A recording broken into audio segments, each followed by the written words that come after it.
I heard about this couple. They were celebrating together their 60th birthday. And then in the middle of a celebration, an angel showed up.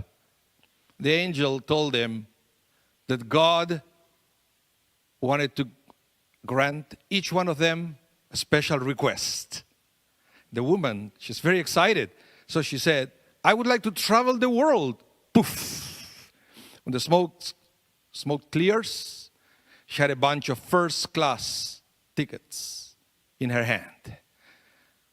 Then turned to the man, he thinks for a minute, says, I would like to be married to a woman 30 years younger than me. Poof! When the smoke's clear, he's 90 years old.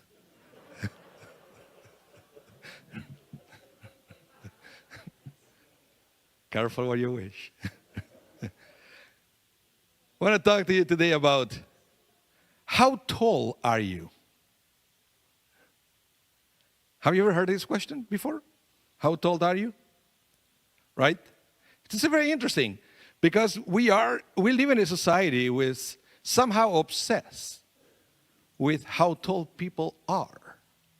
And I remember I never noticed this before until I had a conversation with a friend in Chile. That's why everything started. I never thought about this before that. I have my first conversation about height in Chile when somebody was telling me that was considering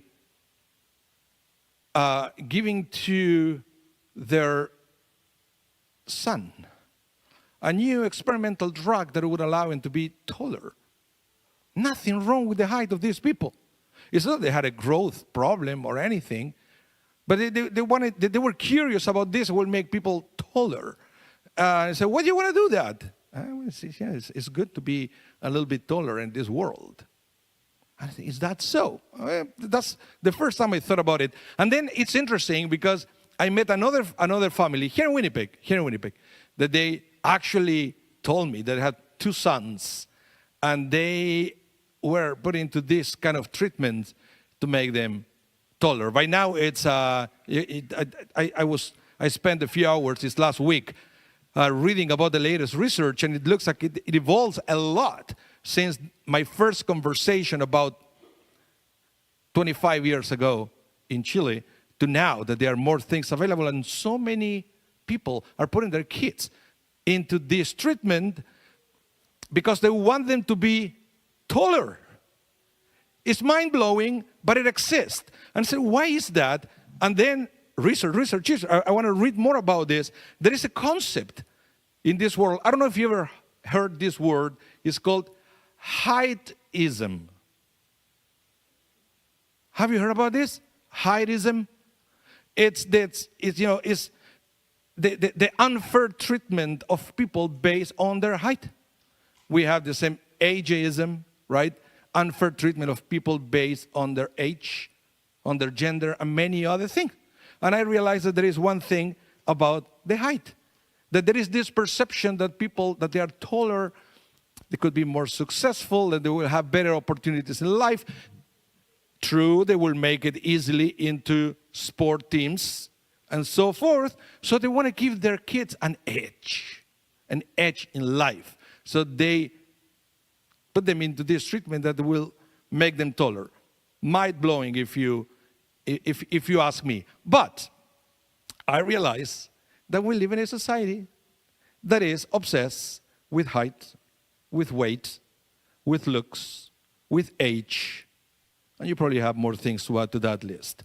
And we live in a society where at least we have the perception that people are judged by their physical attributes.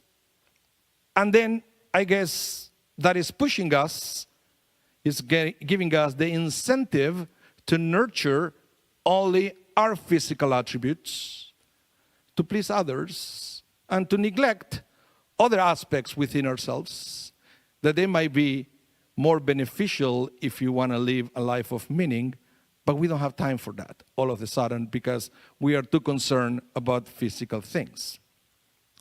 Now let me come to this week's parsha because we have something very interesting. At the very beginning, when God created first human, Adam. There is a famous verse that is, well, I would say everything in this first portion of the Torah, lots of controversy about everything, right? From the way the world was created versus the theories of evolutions, you name it. Everything here is going to be controversial one way or another. But there is one verse that is a controversy among theologians. When God says, Na'aseh Adam betzalmeinu kidmuteinu.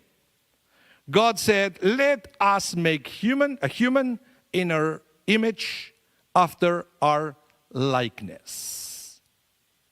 Have you ever heard that one? Let us make man.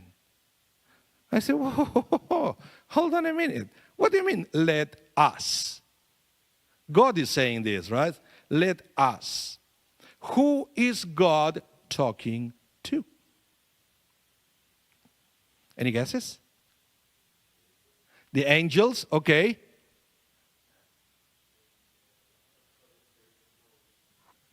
Yeah, okay. So that's another thing, that let us is a royal us, right? It's not really a plural, it's a singular, but it's like the words of a king. Okay, that's another theory. Any other? I had a beautiful theory also, that's the one that I like the most. God was talking to the rest of creation. God created the world. The last thing God created were the animals, right? And now God said, let us, me and the animals, create a human being together. What does it mean that God's as the animals, let's create a human together? It means that Adam had both aspects, the godly aspects and the earthly animal aspects. So that's the way we were created. We have both aspects. And it's up to us to get the best of each one of these two sides to become better people. Now, and it's interesting because we always think that the first time that humanity failed God, I mean, not talking about Adam and Eve, they ate from the fruit, remember, big fail, but those were two people. The first time humanity as a whole failed to God, we usually believe it is the flood, right? So God had to wipe out the world to start again. But that's not the first time. The first time happened, one of the things that we read today at the end of the Parsha, when it's talking about the Bnei Elohim getting together with the Benot Adam, and there was something about their relationship that God didn't like. So Bnei Elohim is usually translated as the children of God. And then Benot Adam is usually translated as the children or the daughters of man. Okay? And again, who are these characters? Who are these people? Bnei Elohim, are they angels? Fallen angels maybe, but we don't believe in that, right? So who were they? Well, there are many explanations. But again, I'm going to tell you my favorite one. Because if you put the two words together, Bnei Elohim, Benot Adam, forget about gender. One is Bnei, means the son. The other is Benot, means the daughter. He said Elohim, one side, Adam in the other. Elohim is making a reference to the divine side that we have. And the Adam, what is the word? This is what we get confused. We think Adam and we think Adam the first man. But what is the word Adam coming from? Adamah, the earth. So you have here between these two words, Bnei Elohim, not Adam, the two different concepts, God and the lowest thing that we have, that is the earth. Okay? There was, and we know that we are both like that. We both, because God said, let us make, right? So we already have these two sides. It looks like these people, that they were living for 1,000 years. The Torah described them as giants. They were super tall. That's exactly what we want, right? To be tall. Beautiful skin, because they never age. They lived like 1,000 years. They chose, but not Adam. It means they chose only to nurture and to center on their lowest part of their beings. And that was, it looks for a while, and God didn't like it. I said, hey, I gave you all this potential for you. I gave you 1,000 years to develop that potential, and this is what you do? Just being sure that you're beautiful and tall? I said, not anymore.